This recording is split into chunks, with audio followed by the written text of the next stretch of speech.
My friends, welcome to another episode of Date what the fuck? It's called Date Your Wife. Welcome to the show. Welcome to the show, Date Your Wife. My brain got ahead of my tongue. I was like, my tongue who are got you ahead of my brain. dating? You. So listen, we have all kinds of different guests on here. As you know, we started bringing guests on about a year ago, last summer, based on Danielle's amazing insight and perspective on it, which I thought was a great addition. We've been doing the show for years by ourselves, and bringing guests on has brought in a different energy every single week. So we have a special couple today. Now, I know you hear me say that every time. It's because they're all special. They're all special in their own unique way. Like a box of crayons, I'm very special. Big box of crayons, lots of different flavors and colors, all things in the rainbow of people and personalities. So the couple we have today is going to bring a different angle on the conversation of relationship. And they are my favorite people at 5 a.m. at the Elevation Gym. Yes, I'd like to introduce you to my after picture, known as Travis Wallace.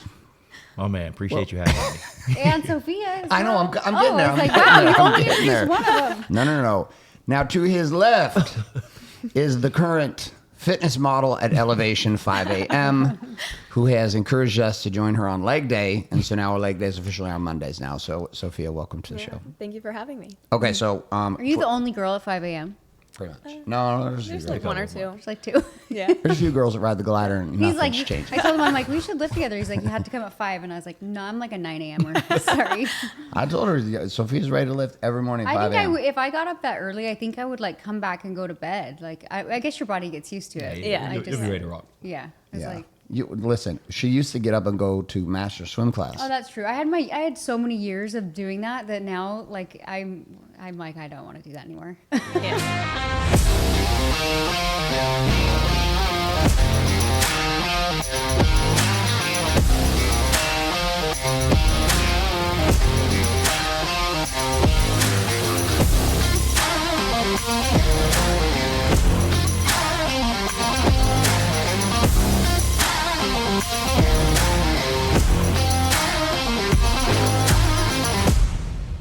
Okay, you ready? Let's do Let's this. do it. Okay, so who saw who first? Like you're It going was through the leg day. game. Just kidding. Was it I'll at the tell the gym? Who's got this one? So- That's the guys? She was an athlete at Florida Gulf Coast University, and I was actually a strength coach at Florida Gulf Coast University for the men's team. She played tennis. Oh, wow.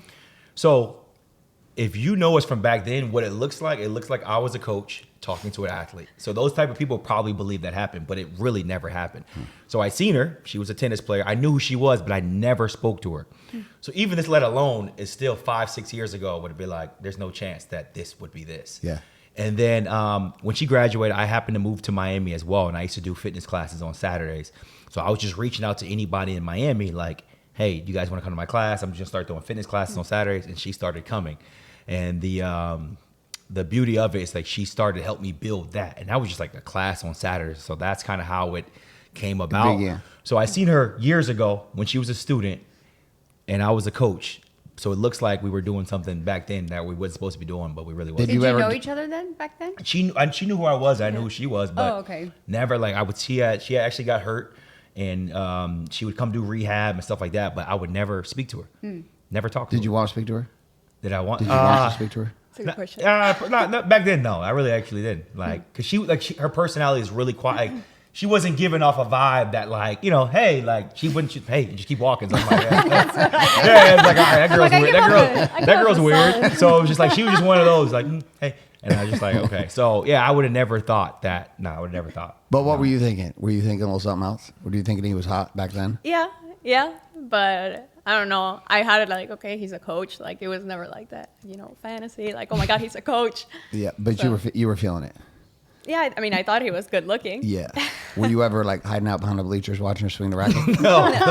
He wouldn't come to the games. Yeah, no, I didn't. Yeah, I never tell him this thing, the situation that we have. Like I would never thought 5 Yeah. years ago, and I knew her, Huh. but just because like You just, neither of you gave each other that energy. Exactly. You Yeah. just kind of were like, in her personality, she's not about to go talk to a coach. Like that's not her. You know what I'm saying? Like I'm about to go talk. No, I'm going to go hit on my coach. Nah, Not happening. that's not her. Okay, so come back. So you were there playing tennis. Yeah. You were like really good. This was like your passion, tennis. Yeah. Tell us about it. Yeah, I played for over 20 years tennis. Like grew up with my sister. My dad was my coach. I absolutely loved it. And yeah, after college, I noticed like that was probably the end of it. And then here we are.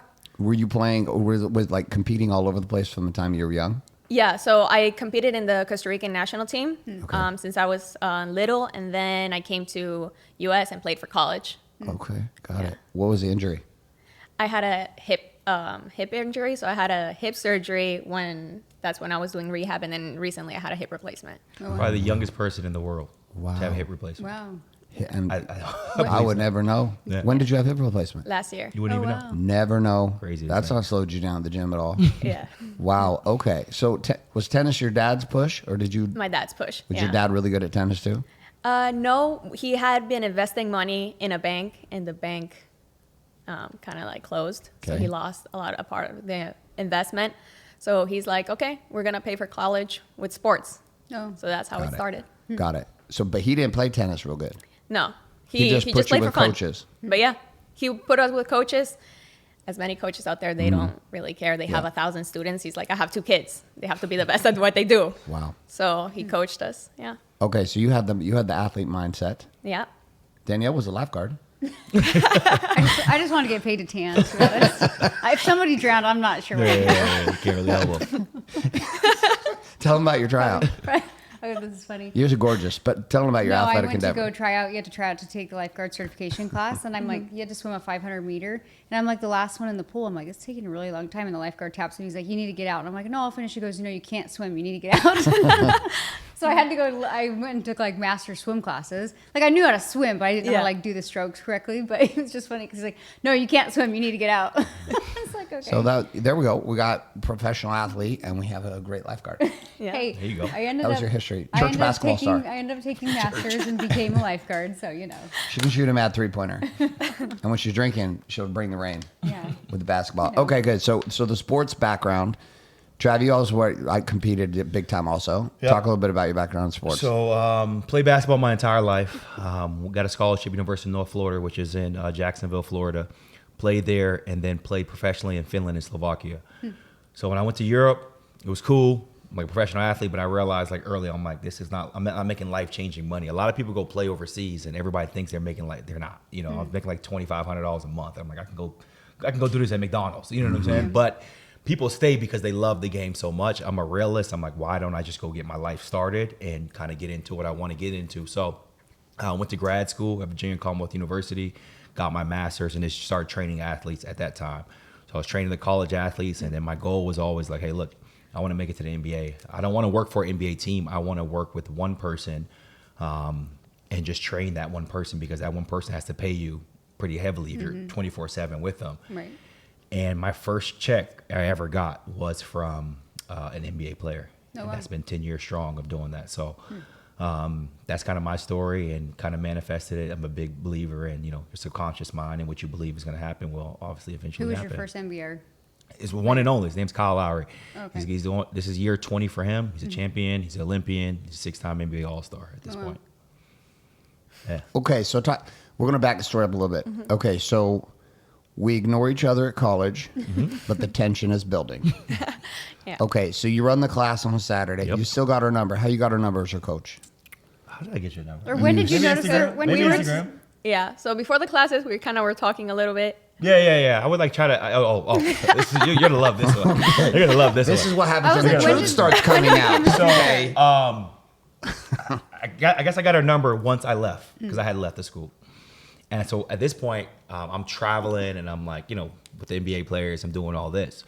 So this is why I really enjoy having her by my side. I think I told you this. I've tried so many times. Hey, look, I'm in Vegas. Come out to Vegas. Hey, I'm in Cabo. Come out to Cabo. And she would always tell me no. Always tell me no. Like, I'm not doing it. That's not who I am. And I'm like, come on, man. Like, look where I'm at. Showing her some big villa in Marbella, and she never would, bite on the bullet. So that really spoke highly of her. Of like, that's not what I'm on. So that's kind of how it initially started, but then it never became anything. She started coming to my class, but I forgot about that. Yeah, I would always try. So to get every her. time he's inviting you to the big places with athletes, you were saying no. Why were you saying no? One, I mean, look at him. Yeah. He looks like kind of like a bad boy, So I was like, I'm not about, just go spend your Yeah. weekend and then come back and then what? Like, I'm not about that life. And then when I started going to the classes and actually hear him speak, I'm like, oh, there's actually more to him. So yeah, it was interesting. Like actually hearing him speak was what like drew me more towards him. Wow. The class was called Treat Saturday Like a Tuesday. And the idea of it was to get people in Miami to treat Saturday like a Tuesday. So I used to always tell people, if you treat this Saturday, like any other day, you will move further in life. Right. Everybody goes parties and drinks every Friday night and Saturday night. They just let it go. So that was the whole mindset behind it. I think that she kind of was falling into the trap of Miami at the time. Yeah. You know, you're fresh out of school. Her parents own a business, so it's kind of like, you know, like I'm just gonna work for my parents. You're just kind of going into the mold of what, you know, is happening. You can party, you can do all that. All you have to do is show up to work with your parents. Like it's not, you know, it's not the end of the world if you show up a little hungover or not. And just hearing my message about Treat Saturday Like a Tuesday and the reason behind it, it kind of helped her kind of refocus. And I think that's what truly, you know, helped her and kind of started. So what, it wasn't like a this. fitness class; it was like a motivation class. No, or it was a fitness class. So it Oh. was a high intensity class, Okay. a group, but that was the message. Oh, so people okay. I had shirts, people wear Treat Saturday Oh, Like a cool. Tuesday shirt, but it was always like a 10-minute message of me just speaking of why this class is called Treat Saturday Like a Tuesday, like the mindset behind it. Because people would walk in there and be like, what does that even mean? And then I Yeah. explained it, like, imagine if you did this for the rest of your life. You treat this day like a Tuesday. You would be surprised how you elevate in life. Right. Yeah. And I was at that point where I like lost my identity. Like I had just graduated, was not a tennis player anymore. I'm like Whatever, working with my yeah. parents is not my passion, but I do it because it's the family business. So it's like I don't know what to do other than party. It's like Yeah. what made me feel good. So I lived for Thursday, Friday, and Saturday, and the other day were just filler days. When I started hearing his message, I'm like, there's more to it. You know, like I don't have to be wasting all these days. And it's like. So yeah, he kind of like saved me in that way. So It's easy to get sucked in that life in Miami. yeah, Big time. Because there's Yeah. all like even a Tuesday can feel like a Saturday. Like Yeah, it's like for sure. Yeah. every night. It's weird. I think a lot of people treat Tuesday like a Saturday. Yeah, I was There you gonna go. say it's like when Yeah. we moved here, we'd get invited to dinners at like on a Tuesday, and they're like 9 p.m. good, and we're like, what? crazy. No. We actually were. That's why. I mean, we socialize. It's just not. The idea. People call us up like every weekend. Hey, come down to South Beach. Come Yeah. down to this. Say what time are you guys meeting? 9:15. I- We're like, oh, bro, we're already gonna be in bed. I just know like if I stay up late, and I can party, but if I stay up late and party, like I'm wrecked the next day, and I'm like I can't be completely Yeah. trashed. Okay, so when does this go from to like when does it go from he's interesting to I want to devour? Like when this did you have man? your first date? Like because you're doing the classes together. No. She was actually. was just doing it. She was. Oh, she was student. actually paying. Oh, cool. She was paying her Okay. $25. Oh, nice. Exactly. That's right. Paying her I was getting that $25 back. That's one thing that was happening. And then, but no, she eventually just started like helping me and giving me like it was maybe small, like even like picking up or coming early to set up, little things that just in her nature to do. So I don't think that was like her like trying. It's just that's who she is. You know, she's always trying to help. And then I kind of seen something in her. I'm like, yo, she really wants me to succeed. And this is a stupid class on a Saturday. Not stupid, but it's like a little class for 45 minutes, one time a week. Right. And she cares about it, you know? So, Because it impacted Yeah. you. Yeah. yeah, she Yeah, truly cared about it. And I never forget, I would say like, we probably were dating at this time, but the turning point was one time we went to eat, we grabbed a napkin and she had me like write down my goals and like, what did I want on it? She still has a napkin, which is crazy. It's probably like 3 years ago. Wow. And just writing on the napkin, like, what do you want? How do you want to do it? And, you know, it's a lot of that has came true since that napkin. Was that drill of writing things down like this? Was that something you had done as an athlete also? yeah. Yeah. Yeah, for a long time, like I believe like writing down helped me clear my mind. Sometimes you bottle up so much in your mind that you can't organize it, and writing it down, you just feel more relief. So that's what I was trying to do. So And you did. Did you write him down on a napkin? I actually did. When he wasn't around, did you pull a napkin out and just Actually write down did. Travis Wallace on there?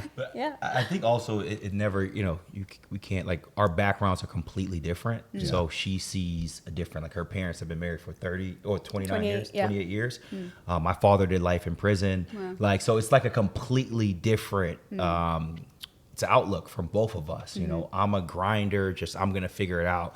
She's seen people build businesses and see them do things. So she thinks a different way. Like I've always, like people say, like I've always got it out the mud. Nothing was handed to me at all. And then she kind of has the perspective of like, I see how it's been done. Let me help you. So it's kind of like the best of both worlds when it comes to that. It's funny because he's always like saying I was raised with nothing, raised in a trailer. My parents were entrepreneurs, like successful, like so when he met me, there was like a different standard, just different upbringing. And actually for a lot of our first part of our marriage, like he'd be like made me almost feel bad of how I was raised. And I was like, I can never apologize for having these standards. Like, that's why I married you, but I expect you to like meet these standards. Yeah. And so it was like an interesting dynamic for like a lot of the early years of our marriage because that's how I was raised. So that's just like what I expected. But that's also like what I saw in him. I'm like, no, that's why I chose you. Exactly. Like, you know, like don't think of this as a negative thing. Like I always say like women pick their man on the potential of who they know they can become. Yeah. You know? So it's like you're probably dating and you're like, ooh, you're like, okay, he's cute, but you also did you see like kind of the potential of what he could do? Yeah. I mean, just seeing the passion he put in those like classes, because other than that, I didn't really knew what he did. I'm like, you're charging $25, but you're giving people like real life lessons, or at least I saw it that way because my life did change from that point on, like completely 180. Because I stopped partying, I stopped drinking, I started like investing more in myself, taking my transformation more seriously. So actually finding a passion for myself. A lot of times, like I graduated again, like I said, like playing tennis, I lost my identity, didn't know what to do, and he helped me find my passion. So that's what I saw, and like he can pull this out of people. You know, he has the potential to do that at a greater scale. So do you push him? Where did the $25 class go? I mean, I assume you've moved past that. Yeah, he definitely pushed me. But there was something that you said that I don't want to use lightly. Like you said, you come from that background of like a successful family and things like that. And we just had this conversation not too long ago. Because I think she kind of looked at it the opposite way. I think sometimes, and we had this conversation, I said, you look at it as a bad thing, you know? And I think because of my situation, sometimes it's like, well, she doesn't want to feel like something was handed to her, you know? And I'm like, well, for my kids, I want to put them in a situation where they don't have to go through what I did. Right. So never look at it from a bad, you know, from a standpoint of like, well, I was spoon fed or something like that. So it's great that you have that mindset, because I literally just told her about that. I'm like, you have something that I wish I would have had. Yeah. So take advantage of it. Yeah. So, yeah. It's always a catch-22 too, though, right? Because when we're watching with our kids, Yeah. like our 18-year-old lives at Flow in downtown Miami, this amazing condo, pay for car, pay for condo, pay for cell phone. She was supposed to cover a couple utilities and some things. We found out we were paying for all that too. She has a job with us. And my kids face a different challenge, which is they were raised with everything. So now trying to get them to go. My son's finally ripping and going and doing his thing, but it's a different challenge. And I remember feeling like what Danielle, what kind of fucked me up too with it is I remember the first time the way her parents looked at me when I pulled up to their house. I pull up in a shitty car. I hadn't even got the Honda Prelude yet. I don't know. I can't remember. I think you had. I don't think I did. I think you did. Did I have it? I think you did. I don't think I did. We were This- still this is dating. how- I had the this is Honda, how much- the Dodge Spirit. When I met him, he literally had a $1,000 car. It was like the biggest piece of shit ever. And we're like, we went on like a date. We got some ice cream or something, and we like. No. The first date we went on, I borrowed another girl's Oh yeah, Blazer. he was embarrassed of his car, so and then like finally, Yeah, that's crazy. finally on like our third date, I was like, oh, whose car is this? He's like, oh, it's mine. And I was like, and I knew I caught on. I was like, oh, that's cute, whatever. Yeah, that was But somebody's. we're driving and we park, and all of a sudden his hubcap goes bouncing down the street, and I was like, are those expensive? Because it's rolling down the street. He goes, oh, it's just from Walmart. Those are pop-on spinners. How old were you at this time? Pop-on spinners. I met him bro. when I was 18. I was and he 25. Okay, 25. so yeah. Yeah. So I was 25 years old, divorced, had my son, and then my son was in Canada, and then Danielle and I met. She was 18, I was 25, and now this was the initial scene.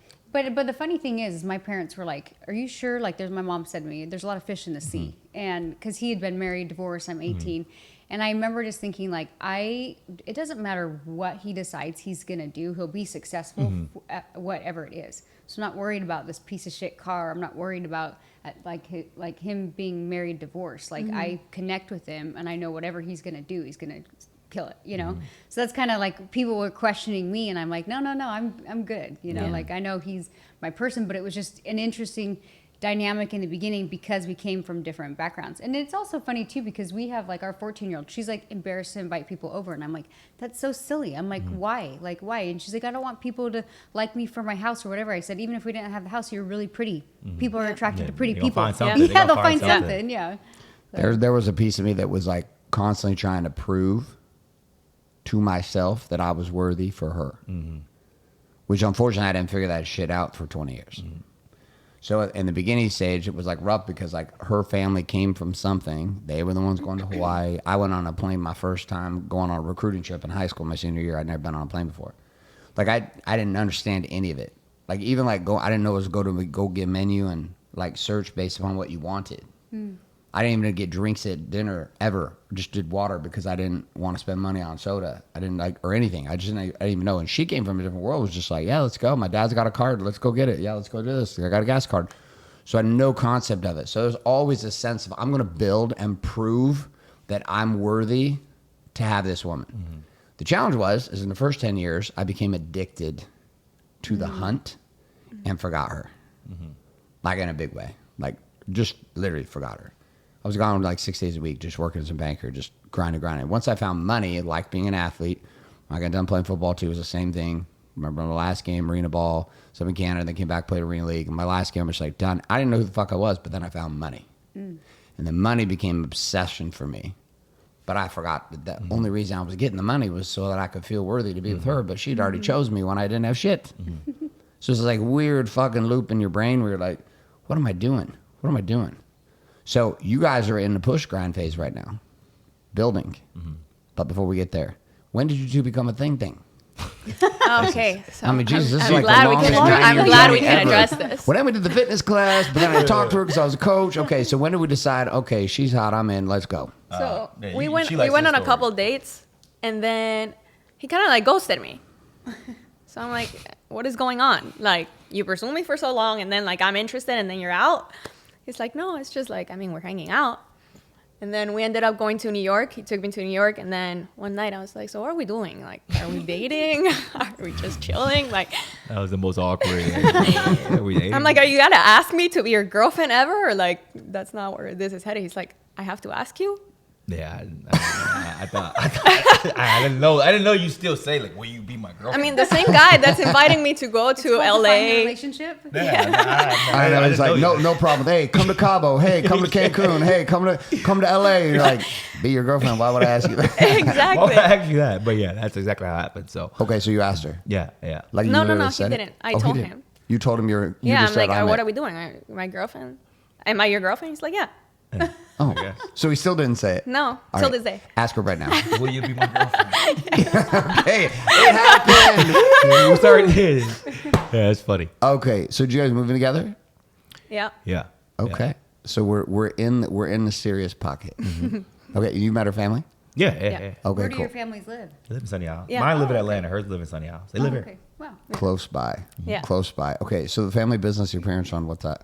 It's a freight forwarding company to Costa Rica, so we ship from Miami to Costa Rica. Okay, got it. Yeah. Yeah, that's definitely effective business. Probably not very exciting Yeah. to be involved in. Okay, good. So you guys kind of went on your own little fitness journey together, though, too, in the last couple of years. I was like seeing some photos of you just a couple of years ago to now. I was like, okay, good job. Yeah. How has fitness brought you two together? I feel like we've challenged each other, you know, like you're never like bad looking or anything, but like there's always more of a level to you, you know, not just physically, but like mentally and like what that does for you. So I feel like we've holding each other accountable in those days, like we feel like slacking and stuff. So to the point where like we probably overly obsessed with like fitness and like eating. So now we're trying to hold it back. But I feel like that's what it's done. It's made us more aligned with who we want to be and knowing there's an extra level to us. Okay. So recently at the gym, you guys brought out a camera, but it just teased everyone, and then you don't bring it back No, anymore. we come back tomorrow. So talk to me about the camera problem and why this camera has been hidden. No, it'll be back tomorrow. Okay. Well, yeah, it's some days we do different things. I'm not giving So- up my glute day. And Yeah, he's not even I'm not giving doing up just his. straight glutes. So I'm not. Yeah, that's not happening. So we've had that conversation. You do your glute days, I do my chest day. We'll do back and things together. But yeah. So it'll be back. But yeah, fitness has been tremendous for us in terms of like I think a lot of times people look at fitness as just like you want to look good, but the idea of how it aligned us and I've always been into fitness, but once I took it to another level and was able to teach people and and take it away from just you want to look good. Like Right. you want to push yourself to see how far you can possibly take yourself. Right. And when you start looking at it from that avenue, it starts to bleed into business and it bleed into other areas in life and even in our relationship. It's like, is this all I got, or is there another level I can take it to? And that's what like fitness has been, just kind of like our vehicle that's helped us drive and continue to, to grow When together. did you guys start working together, like inside the business together? A year ago. Oh, yeah. 16 months ago. We Because you started. were working for your parents and Yeah. you were kind of doing your own thing With the MBA. and then you launched your own program together a year ago. Yep. So, seen West online. This is probably January of January. 24. Mm-hmm. January of 24. And she actually comes. I think you were gone, and she came home one day. I was like, yeah, I just bought some $7,500 program. He's like, we're gonna start counting macros. I'm like, what do you mean? But I just bought some. What do you mean? I just bought some program. I just showed him some dude, and the day is so funny. Shout out to him. But the day that I bought it, I didn't even do his program. I understood how he did what he did. And the next day I started making money. So shout out to him on that for sure. Yeah. But it just opened my mind. I'm like, I've been doing this for 10 years, but I never knew how to package it in a way where I could help somebody. I didn't understand the nuances of this and that and what comes with it. So, so we recently just started it. And like I said, a year and it's been amazing for us. What's it been like building together, Sofia, for you? Building something together. I mean, because we've built children together, we've built companies together, and we've gone through the up and the downside of building shit together. I think you have to like define your roles inside of business. Like how do you guys work together? Yeah, I think we never overstep what each of us do. Like he works more with the men, I work more with the women. When it comes to the creative side, we both come together. And I also like to take a back step and like do like the operations and stuff. I mean, it's what I did for my parents for so long, so that's what I'm passionate about. But there's something that I admire so much in him, like seeing him do that it just makes me want to continue and help him build, because I find that so attracted in him, like, and bringing that out of him. What's the messaging behind your business? So it's so funny when we first started all, like I wrote a book and everything about reinventing yourself. Like that was the idea of it. And I started doing public speaking. I spoke on stages and it was just like, I think I was confusing people with messages. Like I'm transforming people's body, but I'm talking about reinvent yourself and things like that. So we actually built, it's called the Formula Factory. And it's literally just people who are successful, who have built something in their life, but have left their body behind. And the reason that it came to the point is because I've worked with players who've made $30, $40 million a year. At the end of the day, if these dudes don't like the way they look, if they don't like the way they feel, none of it matters. Right. And once that clicked, because I used to hide behind the NBA thing because I was like, I want to start something new. I'm tired of being identified as this NBA trainer. Until I had a business coach. He's like, you have something that 0.1% of the world has ever done. You've trained the best athletes in the world. And it's the same mindset with these highly successful people. Once they get everything they want in the world, they still come back to, I got to get in shape. I got to feel better about myself. I want my wife to look at me different. So once I started to understand that and putting it together, that's kind of been the people we've helped the most. So how do you guys work in building? Like, what's a week look like building together? I see you at the gym with what you do with the video, but like day to day, like how does that operate with you two? So, I mean, obviously you see the videos, you see a lot of things like that. Obviously we're in the stages of, we talked about the ads and understanding the operations and understanding how to build actual systems where we're not like grinding it out, working so hard. And obviously I love that aspect of it. I love to have my hands dirty with 70 people in my program, whatever it may be at the time. And she's always the one like, yo, there's got to be a smarter way. But I just never want people to feel like they're getting less of me, which I'm learning, and I'm pretty sure you understand that with 100,000 whatever people that it's like it's impossible to give all. So she's always constantly teaching me and showing me ways. Like I ask her, like, how do your parents do it? How do they did it? And she'll teach me certain things that they've done too, like even the machine that you guys have or whatever it is. But they do something. But it's just taking the concept of it. Like it's only one of me, and understanding how to scale. And that's been my biggest issue right now. It's like, how do I scale myself because I'm so physically hands-on with everybody, and I know it's impossible. I feel like the camera's always on because we're in bed. He's looking the other way. Then he rolls back. He's like, we should try this with the ads. I'm like, come on. I gotta get better at that. But we had the conversation on the boat. I was asking him. I was like, how do you turn that switch off? Like, because in this mode, especially like in the grinding out area, like I know that, that could be something I do have to work on, but I'm nonstop thinking, and how do we improve this? And I think it goes back to what you said. It's not even about me.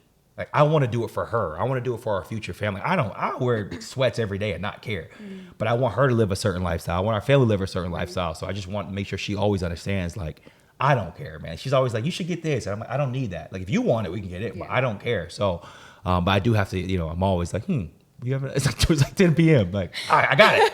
Like, golly. So, but yeah, I asked him about, like, how do you turn it off? And he's like, Does he? There's only a couple ways to turn it off. I was like, There's only a couple ways. There's only a couple ways to turn it off. I feel like One's a guaranteed turn off every time. Yeah. It's a turn on to turn it off. You know what? My energy has to focus. When If she wants to try, we should walk in naked. I don't think about ads anymore. I'm like, okay. That's how it turns off for sure. But I would say when you're an entrepreneur, like, you don't do the regular, like, Monday through Friday, 9 to 5. You know what I mean? Yeah. So with your relationship, whether it's with your family, your kids, or together, you have to make intentional time and effort to do so, because your brain is always going to be thinking through problem solving, always. Like, you cannot turn it off, right? So it's like for us, and even when I'm with my kids, I have to, like, consciously be like, okay, I schedule my nanny even though I'm working at home, because I don't want to have my kids see me on my phone or my computer all day. You know what I mean? So I think you have to be intentional. Even when we go to dinner, sometimes we'll be talking about work, and I'm like, "Okay, I had to put a stop to it. I'm like, we're gonna put a pin in this. We're not gonna talk about this." And then we just awkwardly stare at each other because we're talking. Yeah, like, oh, that's what I'm talking about. But I have a question though. So it's like, and maybe both of you guys can answer it. Like, at what point? But do you think you have to reach a certain point to feel like you can turn it off? Because I do feel bad. Like, if I turn it off for 48 hours, I feel bad. Like, I feel like I'm letting us down. I'm letting us down. Like, I'm not moving forward. So it's just like, I just think there's a certain, and maybe there's no point. Maybe I'll look back one day and be like, I should have spent more time not thinking about it. I don't know. But yeah, like, when do you feel like you was like, I was able to turn it off? Like, our little vacations, I feel like we're better at turning it off, especially because we have, like, no kids on vacation and things like that. But we'll still do stuff for ourselves. Like, he'll get up and stack and do his thing. I'll get up and, like, look at my emails and go work out. So it's like, even on vacation, we still have a couple hours where we're, like, working on something, which is fine. And then we'll turn it off and go play and do activities. I think vacations for us has been, like, a game changer in our marriage, because, like, that's, like, when I feel like we're the most connected too. Like, we just come back and we're like, oh, we're kind of reconnected, Well, that's when you remember you're a woman. Well, not a wife. When not you a have mom, kids, it's not hard to an turn it off. entrepreneur. Like, not only do I think about business, but then, like, there's, like, you're always thinking about kids, It's perpetual. So here's why I kind of map it, because it took me a long time to figure this out. Number one, it never ends until it ends. Meaning, but the end doesn't come from not creating. Guys exit businesses and they'll immediately 2 months later build another one, because there's this game that builds. In the beginning, you're building from pain, which is like, okay, I don't like where I'm at. I don't like what this situation feels like. I'm going to build something. I'm going to build to prove to her I'm worth it. I'm going to build to prove myself. And so you move from this painful situation. I'm going to learn how to produce. And you're like, okay, well, what does production require? Okay, well, it's going to require me to have an offer. It's going to require me to market. It's going to require me to sell. It's going to require me to lead. And then I got to worry about systems and process and taxes and accounting and cash and insurance and all the shit that comes. So you're in this production mode to where you get to a place where you have a lot of certainty in your skills. You're like, okay, I feel like I can do this. No problem. Then bursts the next thing. This is the high-performing athlete that'll come out in both of you. Once you've established production, you know you're in abundance and you're in this place, you're like, okay, now it's not enough just to produce. Now I need to be the best. Now the obsession shifts into performance, which is like, okay, what does high performance look like now as a producer? So the pain of not producing drives the production. The pain of now not being the best now pushes elite. But here's where the challenge comes. In performance, everything in your life becomes a performance. And everyone around you becomes a performer in your performance. And so the game becomes nothing more than a performance loop. And so what happens in relationships is, I'm going to perform and make the money. You perform and deliver the honey.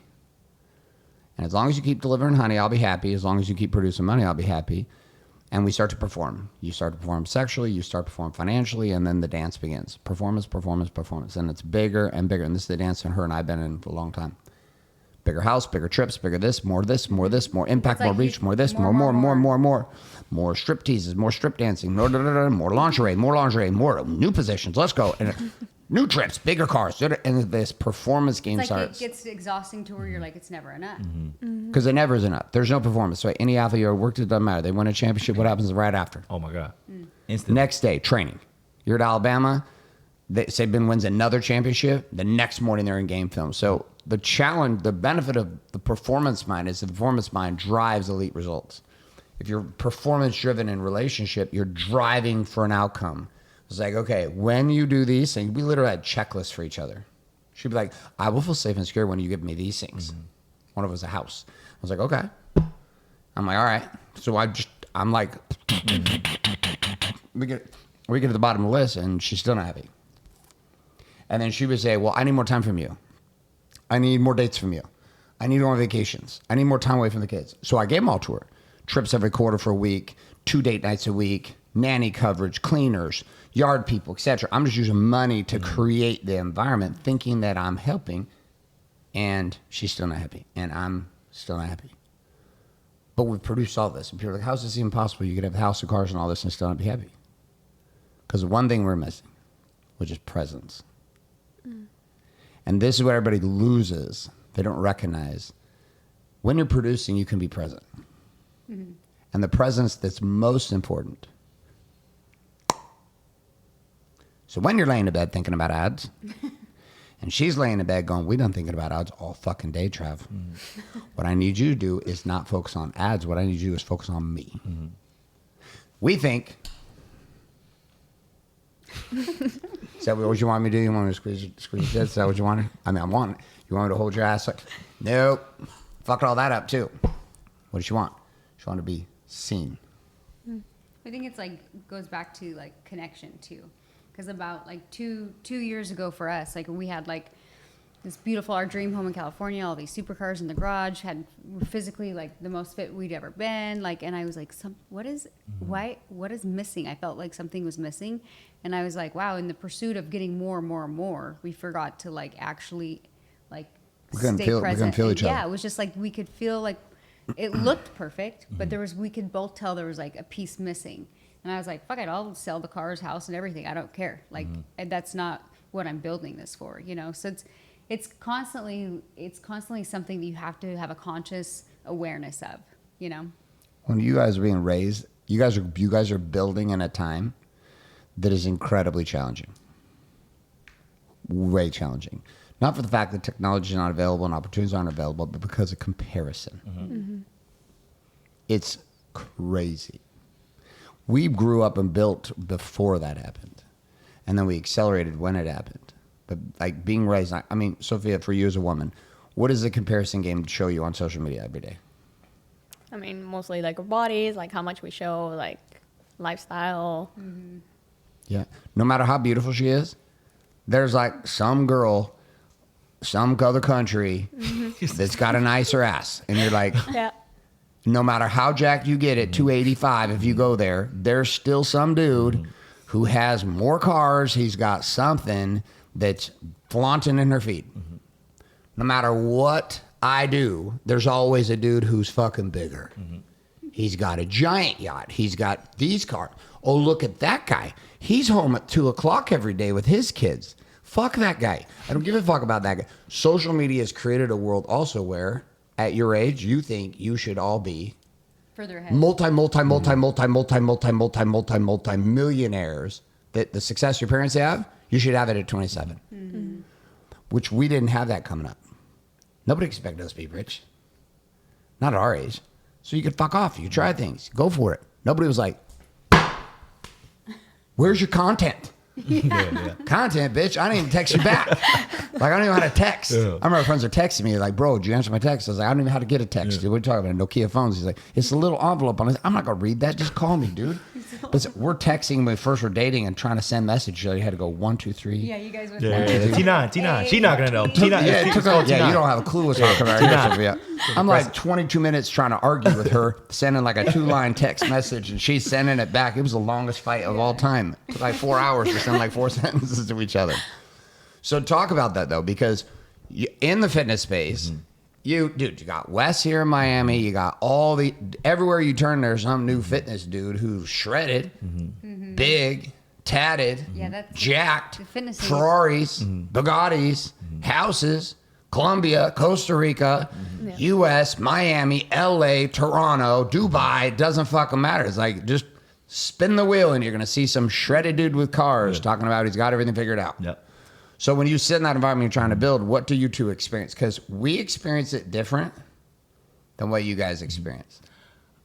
I'm gonna tell you one thing that's really helped me, and like I said, obviously I've been around like a lot of people who have things like that, but I know deep down inside, 99% of them want what I got, and I know that they have the cars, they have this, they go out every night, they pop bottles, but I know deep down inside they want this, they want what we have, and I figured that out because I've spoken to a lot of people at that level, and they're just like, I'm looking for this, I'm looking for that. I'm like, you're describing my life. Like, you haven't said anything about I want this. I want a woman who supports me. I want it. She's always, with me and pushing me to new levels. So it's hard to see sometimes because, like you said, the cars, the money. And like I said, not for me because I want her to live a certain lifestyle. But I do know there's a hole in a lot of those people, and I have what they want to fill that hole. So, Yeah, there's a lot of rich people that are like spiritually broke. Like they could go out and buy like a new car, a new watch, and it's just like for a high, and they're chasing something. So yeah, in the pursuit of trying to make money and success, like it's good that you have like don't lose that. Because I think a lot of people with wealth they lose sight of it. They're just like, oh, another car, another house, another this, and you're like, what are you chasing? And that's why I think sometimes like it can get frustrating because like, can you do both? I think that can get frustrating. And I believe so, but that's what can get frustrating as a man sometimes because a lot of times when you see that, they don't have that. Right. So it's like, can you not do both? And then, is it like that's where it can be fun. I know you can, but that's the frustration I think a lot of people can see because those guys usually don't have something as stable as I have because they're like, for 20 years, I just grinded out. I didn't do, you know what I'm saying? I didn't take anybody serious or that type of situation. But obviously I do know you can build both. Sofia, what do you want him to build? Anything he wants to build. I'll just pack my shit and go with him and help him. But for me, like the most frustrating part is seeing him like so frustrated and like overwhelmed. And I'm like, I can't do anything. I'm waiting for him to, lead and be like, this is what we're doing. I'm like, okay, I'm on board. Just tell me what my role is and I'll do it. So that's the frustrating part for me. Sometimes I can't open his mind and do it for him, So I feel that's my personal struggle when building. And I'm gonna tell you one thing that frustrates me, and I've reached it to the highest level in the NBA in my field. So when I got into this business, it was like, I forgot that it took me 10 years to. Right. Like, you forget about that. Like, it took you 10 years to get to a point where you're at right now. And then when you start this new thing, it's like, dang, man, like I got all these dudes doing this and that, and it's like that's what kind of plays in my head with the frustration. And you forget, so like somebody can look at you and it's like, yo, you have to understand it took me X amount of years where now you're looking at me and it's like, well, how'd you do it? It's like, you wouldn't have done half of the stuff I had to do to get where I'm at. So I think it's that's what frustrates me the most. It's like, I've reached the highest and like, why isn't it happening as quick? And it's like, well, Travis, it took you 10 years to do that. So It's crazy though, because I've experienced something similar, but I'm in like the hair world, right? And I'm like, oh, I like build my hair companies and all this stuff, and now I want to like jump into something else, and I'm like, oh, I gotta prepare myself to be really shitty, but it's hard when you've like built something and you're like, I'm really good at this, to like go back to like, oh, I'm not that great at this, and I think that's the struggle anybody faces when they're building something is you got to be willing to be crappy again. How do you like, but then when you feel like it's your calling, you're like, okay, I did that. Is that what it is for you? Is it something you feel like called? What I'm doing now? Yeah. Yes, 100%. Like, I know I could continue to train NBA players for the next 20 years of my life, but it's not what I want to do. Right. I know he fights with me every morning, like, hey, do this. And it's like, because for the last 10 years, this is how you get to that level. And it's not the same in this new game. Right. It's completely different. In that game, it's more of like, straightforward structure and professionalism, not saying, but in the online game, it's completely flipped. So when I see people being successful, not the way that you get successful in the NBA world, it's like, well, do I have to completely have this identity shift that he talks to me a lot about, which is tough. Like, it seems easy, but it's tough because like, that's not the way you do it in that world, but in this world, it's completely different. Well, and that's a flip that happens in relationship. Because I'm telling you, like the person, I want you to listen to what she said. I will follow you wherever you take me. Like, do you understand the trust it takes a woman to submit into this? Massive. I think women want to be led, though. Do you know how many women don't say this? Most. Instead of the support, they are. Uber Eats is here for you guys. It's like, I didn't even know we had a doorbell. Keep going. Whoa, whoa, whoa. That's so funny. Right. We're like, should we keep going or edit this out? Where did you go get a doorbell? I don't even know where our doorbell is. That's why I was really surprised that just rang. I was like, I don't know how it's the FedEx guy. oh. Gate. Okay, it's the gate. I was like, I'm pretty sure we don't have a We got rid doorbell. of the doorbell. There's no way they have a doorbell. That's No. funny. Okay. All right. Yeah. that's You right. just said something. What did you just say? So, if you Oh, look submit. at what She said. she just said, because like this is how Danielle started. Danielle was like this, and then I turned her into something different. I fucked it up, legit. She was all in. She would have gone anywhere with me at any time. The only thing she wanted from me, you tell them, what'd you want? Yes, you wanted me to succeed. Yes, you wanted me to build, but you wanted something else, and I wasn't giving it to you. No, I feel like when we got married, he was so focused on building something that like he kind of forgot about me. And it was like how we were raised. It was very much like the guy goes out and hunts, and the woman like I didn't even like I supported him working, but I was like I never see him, and so I was like, oh, I just have to like sacrifice that. And like he'd work till like 10 or 11 at night and like come home. Like we'd go and we didn't have kids when we were first married, obviously, but we'd go like to dinner. But it just felt like we went from like being obsessed with each other when we were dating, then we got married, and it was like he was like gone all the time. And so you do that for 3, 4, 5 years, you're gonna get like disconnected. Plus you throw a baby in the mix, like then I'm just all in with the baby, and he's just hustling and working. And so then we ended up having a second kid because I was like I felt like so hollow, and I was like a baby makes me happy. I didn't like him at the time, so we had another baby, and then we actually financially lost everything after my second baby. And so that you didn't turn me like when he's like I turned her into something different.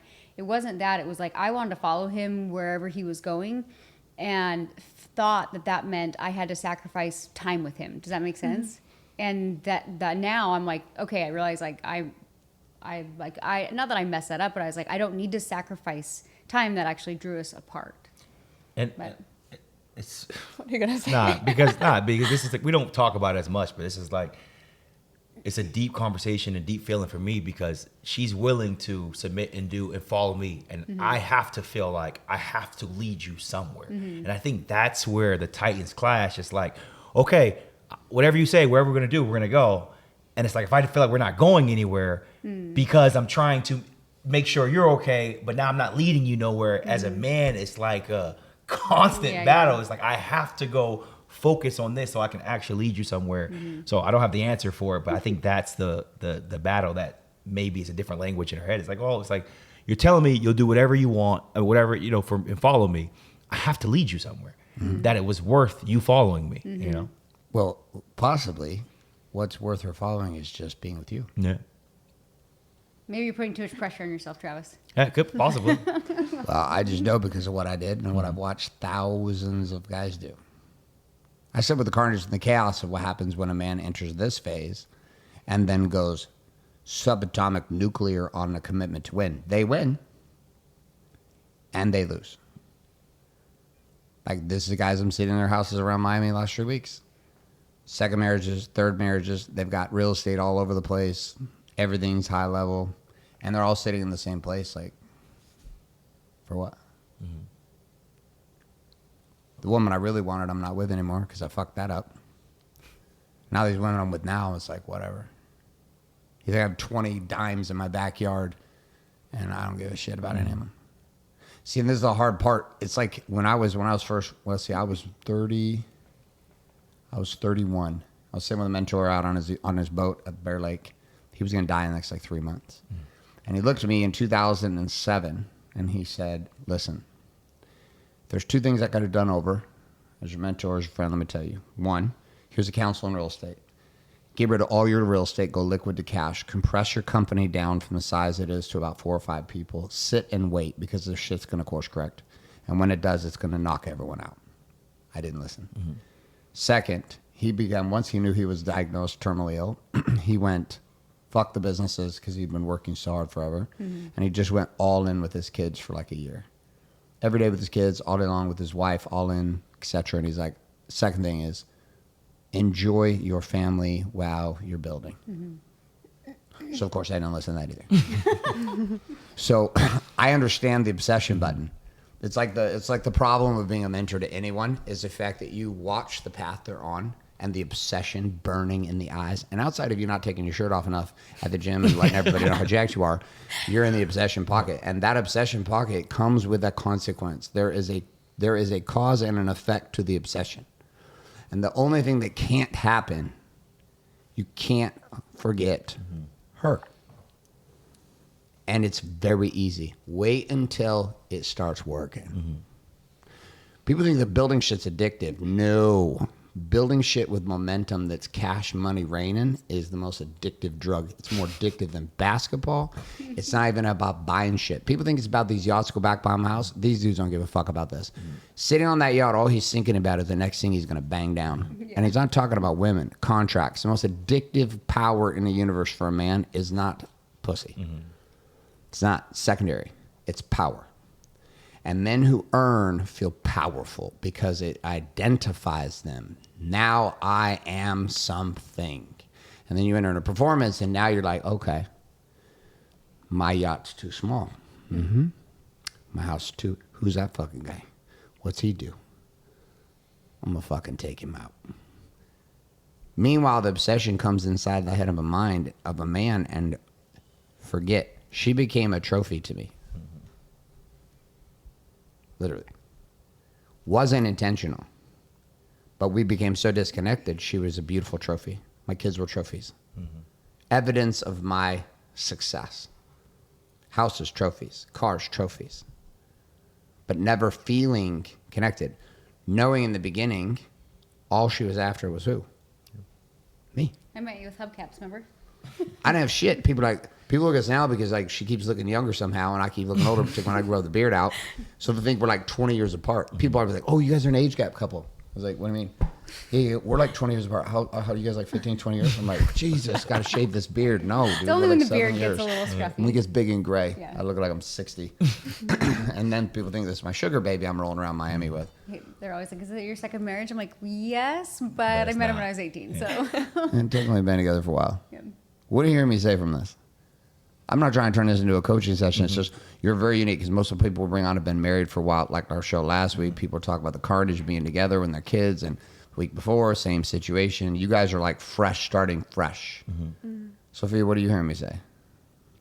Well, right now, making time for each other, make sure we don't get lost in the process. Like trying to build something, don't let that ambition forget what makes us us. Yeah. Trav, what are you hearing? I mean, He's gonna say a business thing. I just thought of a new act.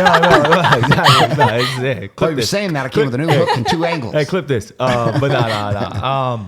I think that, what you're telling me is at the end of the day, whatever happens, however big, however much you scale, at the end of the day, you have the most important part, and you can't lose that. And understanding, my why, and she knows my why, but at the end of the day, doesn't matter what you buy, what you have access to, at the end of the day, the most important part you already have. And you have to remember that along the journey. But yeah, I just want her to always know that I'm doing it for her. Like that's why I do it. Well, pause. That's half true and half bullshit. What's the bullshit part? The bullshit is it's for you too. Yeah, but like she knows that. No. It's for her, but it's also for you. If it was all for her, you just keep doing NBA. If it was that's that point. If it was just for her, you would just keep doing NBA. Yeah. But you want something different. Because it's a lie that dudes tell themselves. I told myself this too, and all the guys I lead said this when they were young. I'm working this hard for you. Then But the that baby's puts too gonna much come. pressure on the I'm woman. I'm only working this hard and bleeding out my eyeballs and ears for you, babe. It's all for you. It's all bullshit, because inside what it is giving man his own value. Because in the world of man, if you don't produce, you have no value. This is the story. I used to tell him like, "Oh, thanks for like playing with the kids and hanging out with the kids," and I'm like, "Why am I saying thank you? Do it because you want to be with the kids." You know what I mean? But it's like for men, I think that they do. They're like, "Oh, I'm doing it for you," and I'm like, "Don't do it for me then." When he first got into fitness, this is a funny story, but it was 2 years ago. We're sitting in Miami here. We didn't live here yet, and had a couple cocktails, and he was like, "Hey," I was like, "Hey," he wanted me to do a medicine journey. I've never wanted to do it, and I just no desire. And he's like, I'm like, "Why don't you do a fitness competition? Like, why don't you start lifting weights?" Because he was surfing at the time. Because he's like, "Oh, I'm just going to surf." I'm like, "I'll do a medicine journey if you do a fitness competition." He's like, "Really?" He's like, "Yeah." So he signs on this napkin. Like, why not? I didn't keep it. I think he threw it away. But, but the next morning, he sends me screenshots. He had signed up for a competition in like 8 months or something. And I go out to the deck, and we're in a hotel, and I was like, "Okay, I just need you to know I'm not going to ever do a medicine journey." And I said, "But if you want to do this for you. Don't do it for me." I said, "If you're doing it for me, cancel that right now." And he looked at me, he's like, "I'm going to do it for me." And it transformed him. Like, it completely transformed not only how he looks, but I like how you're saying, like, people don't understand, like, when you take care of your body, it changes something in the mind. You carry yourself different, you communicate different, you walk into a room different.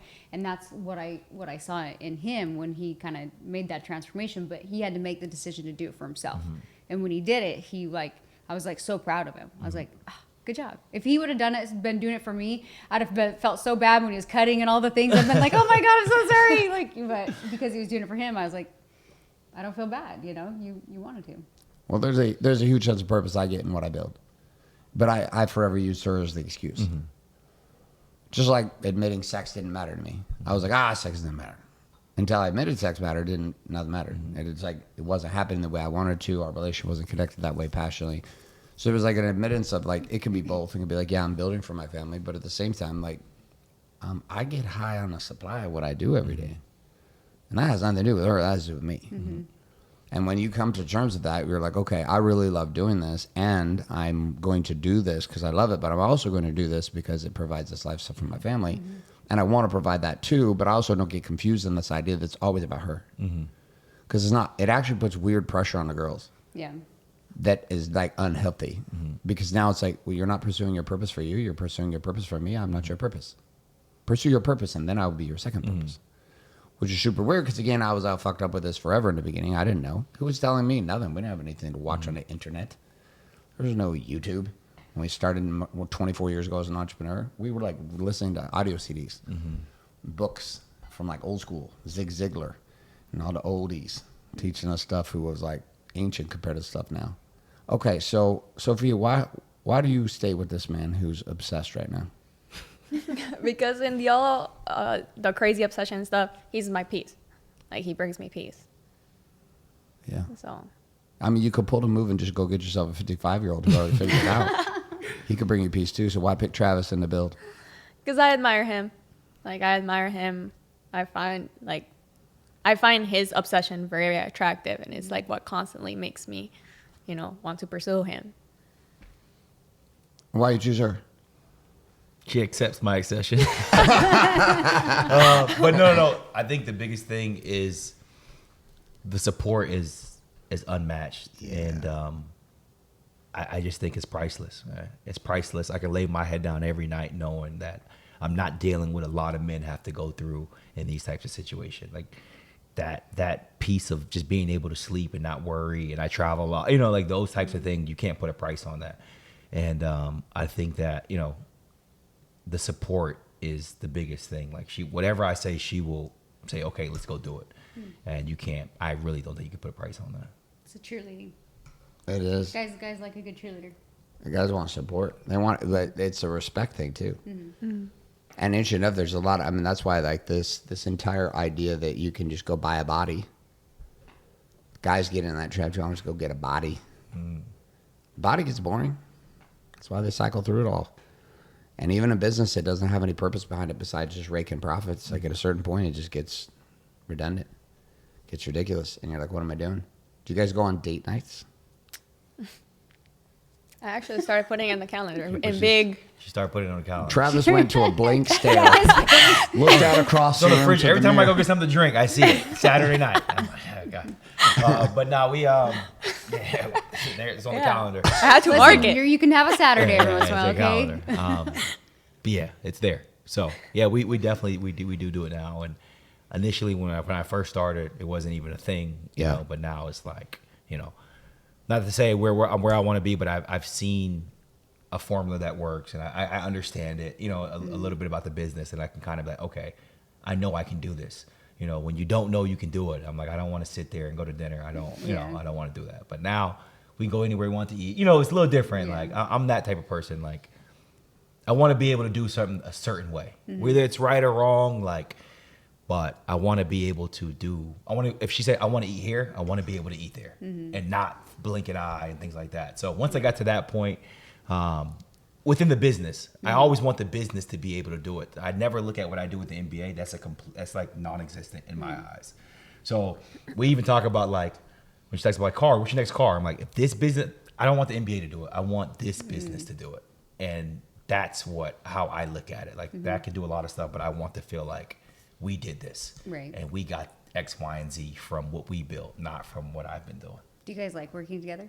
Yeah. You do? Yeah. I enjoy it. I Yeah. do. She's like my best friend, so it's kind And of it's also like you're in the same field. We've tried to work together, but it's like our brands are so totally opposite. Yeah. It was hard to work together. Yeah. It was good. Called a hairstylist a Yeah. cunt one time from stage. That didn't work. yeah, that was it. I got fired. You got fired. I was You fired got from canceled. the brand. I got canceled from the You owner. said that to one of the.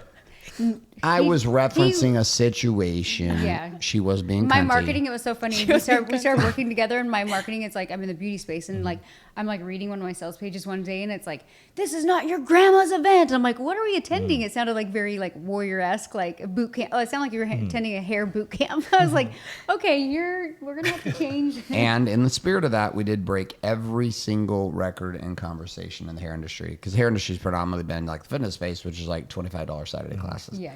Which is like very low ticket, very weird, and like we shattered it. They started doing $5,000 ticket events, like right out of the gate, $25,000 masterminds. Yeah, it was, like, unheard of. unheard of in the hair space, because like these So hairstyles. he was right. It was not his grandma's event. No, there was no grandmas to be found there. Okay, so you ready for the final question? This is a hard one. You ready? He goes I'm coming first. at Travis first. What are the 3 words you would use to describe your love and commitment to Sophia? Tell her those 3. 3 words. 3 words. Man, he put me on the spot. 3 words to describe When it. you look at her and you feel into her, you're like, okay, here are the 3 words that to me represent Her. her and why you're with her. That's hard, man. 3. First thing that came to me when I looked at her was valuable.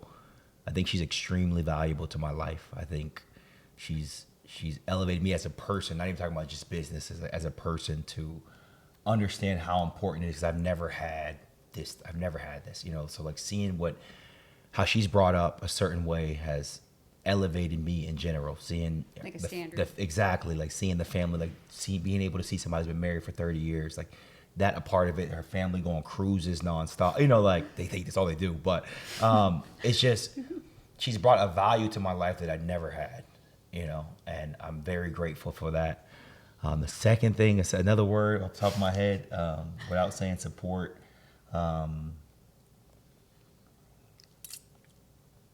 This is tough, man. He's never speechless. No.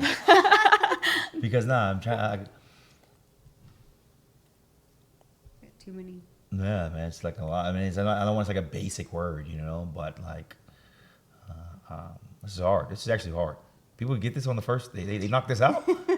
When they've been together like 25 years. Yeah, like, like, they dang, get like, it. this is tough. Yeah, I just don't want to use like words like grateful. I don't want to use the words like that. Okay, what's a word that you feel when you look at her? What's a feeling you have when you look at her? a word that I feel when I look at her?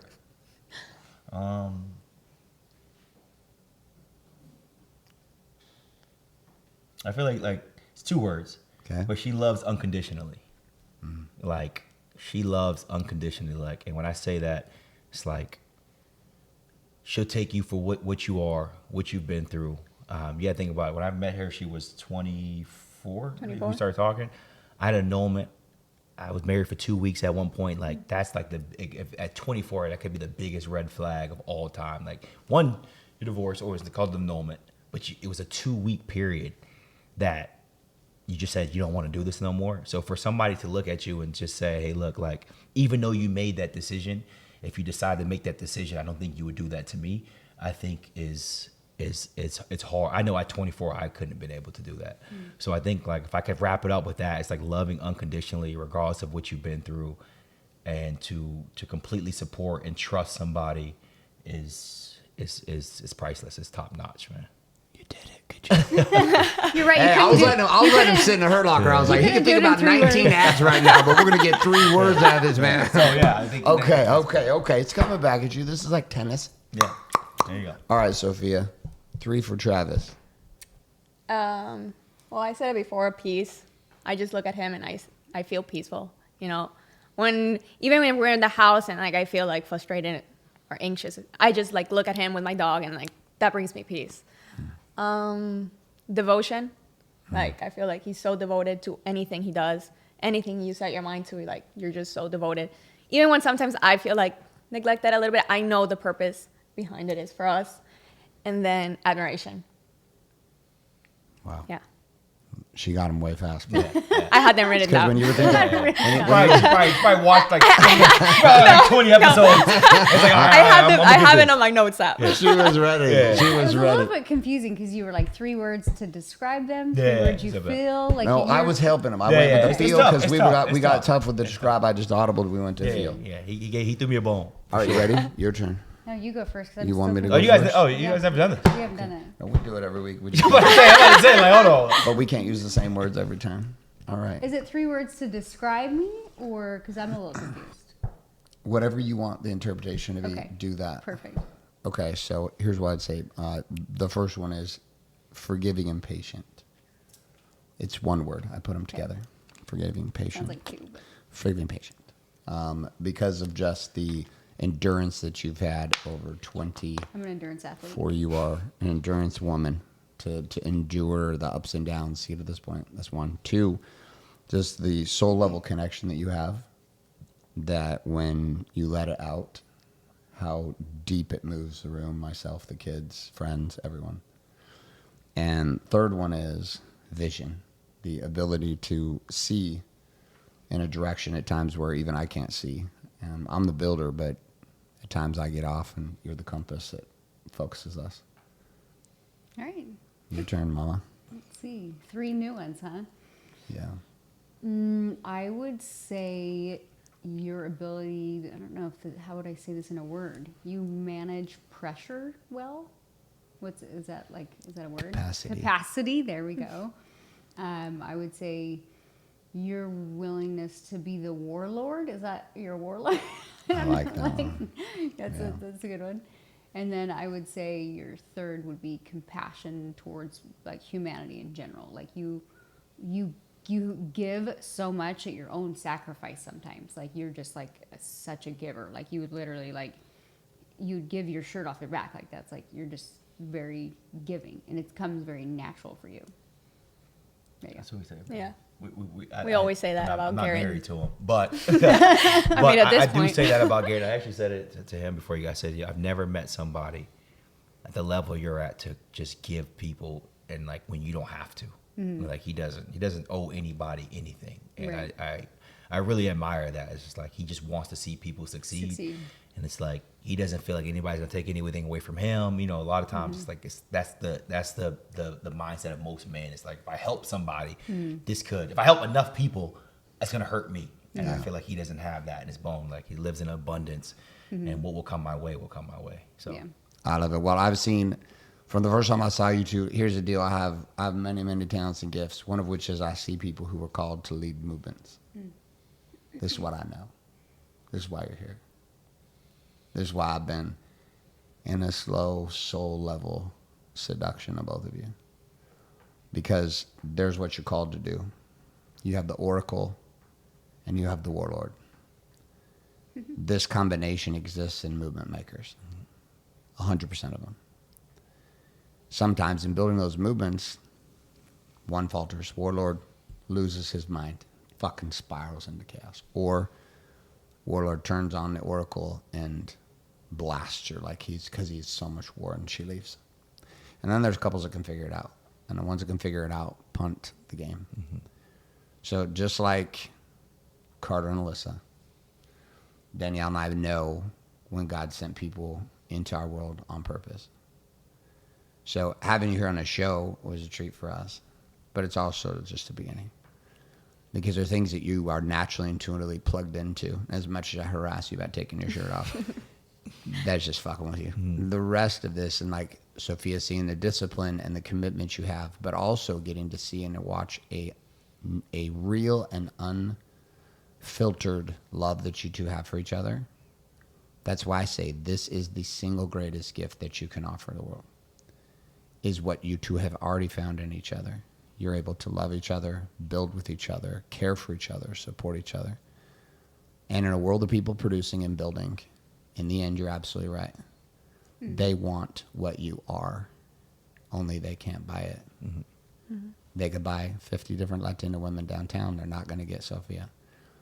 And girls can go try to hunt down the athletes, and they're not going to get what you two have found. And it's what we found. And it's what becomes magnetic about you two. That's why the magnetism in the way you're speaking and sharing with the world has to continue. Just remember what they're actually after. Mm-hmm. When Danielle and I walk into rooms with people, we go to events, it's our soul connection energy that turns the room. And we were just at an event last week. Billionaires. Hundreds of millions of dollars in these guys' lives.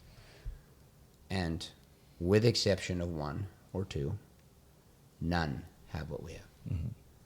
And so there's a power that you have, and this is what, like, even this show, this is the thing we're trying to get people to understand, that there's a thing I did not see that I pursued and missed the fucking mark. Like, the exit's on the freeway right here, and I was so pumped to go 180, I just went, whoosh, ended off in the middle of fucking some swampland here in Florida. The crocodiles and alligators around my wheels, and my tires buried in mud, going, the fuck just happened? And I realized Danielle's way back there with the kids, sending me text messages. Where did you go? Mm-hmm. I don't know. I just want to go that way fast because it seemed too easy to just get off the freeway. So I'm proud of you guys. Appreciate you. Thank you. As like a brother, as a friend, as a bonded gym partner. And you joined Team All Blacks. Yeah. At the He gym forced us into all black at the gym. They're all blacks. Yeah. Oh, we're Yeah. slowly converting elevation on fitness. like certain days or No, like every every day. day? Every day. Every day. He did Every it. day. Sophia used to be like every color in the rainbow. She would come in every he's single like, day. What? And now Pink, it's red. just slowly we're converting. You're like you can't sit with us if you don't wear all black. Yeah, Or what? he's just Exactly. like, he's just like his energy, and he's right. Yeah. It's shifted. energy. They even train harder. They look good. We did it for good. one day, Yeah. and then we're Because like, you're part oh, of the construction company now. I was like, yeah, construction. We brought you on the afternoon crew. We're the second swing shift on the. We're packing forms in and out, holding the orange sign. All right. Well, listen. We're gonna obviously put everything in the show notes. Where would you like people who want to follow both of you on social media, connect with you? Where would you like them to go? Instagram, the Travis Wallace is the best place to contact me. Perfect. Sophia. Sofia Perez 98. Sophia Perez. Does the 98 mean anything, or is that a random gift? It's my year, my birth year. Okay. Oh. Good. Okay. 98. You know, it's like, yeah, when you do your like little Instagram where you're like little. Yeah, I love it. I feel like haven't changed it. I feel like you need to upgrade your Instagram name now. That's my one takeaway. Yeah, that's my one takeaway. That's wild. You were born 2 years after. No, 4 years after I graduated from high school. Hey, let's go. All right, listen. You got all the show notes, the tips, tricks here. This show was specifically done. I invited them here on purpose because there's so many younger couples in their 20s and early 30s that are trying to figure this game out. And I watched the fucking chaos, particularly here in Miami, of watching the fallout from people who are so lost trying to find the same thing, which is the soul connection here. Follow them up on social media, connect with them. We're up there up to big things. We're super excited to have them in our world and have them here on the show. Also, remember that the best way that you can support us here, don't send me money, but if you want to, that's fine. What I'm telling you, though, is share the show. You have no idea. There are young couples you know and individuals who are now recently single or went through rough breakups, etc., that need to hear from couples like Travis and Sofia, individuals who have found the path to each other. Because if you don't share it, they don't hear it. And we have stories every single week, people we see all around the world, which blows our mind. We'll be at airports and different restaurants, and people come up to us who have heard about the show and listen to Date Your Wife. So do us a favor, share it up, like it, send it to somebody you know, or use it as a sly, under the radar date night listen in your car. If we have some spice we're talking about, it'll give you permission to talk about something spicy, because they'll look at us as the crazy people and you get to slide in that conversation. Top is also Wake Up Warrior supports this entire game. We pick up a free copy of Warrior Book at warriorbook.com. Thousands of those going out every single week. We'd love to support the men in your world, your man, or if you're a man listening to this, we'd love to give you the tools here at Warrior we've used to build a habit, a lifestyle, and find freedom for ourselves. So, babe, you want to close the show? All right. I get you. I mean, that was a good close, but thanks for listening. Share the show. We'll see you next week. Oh, no, we can't end it like that. You know how we end it. Girl, you forgot what we do. What? And that's another episode of The Day Your Podcast.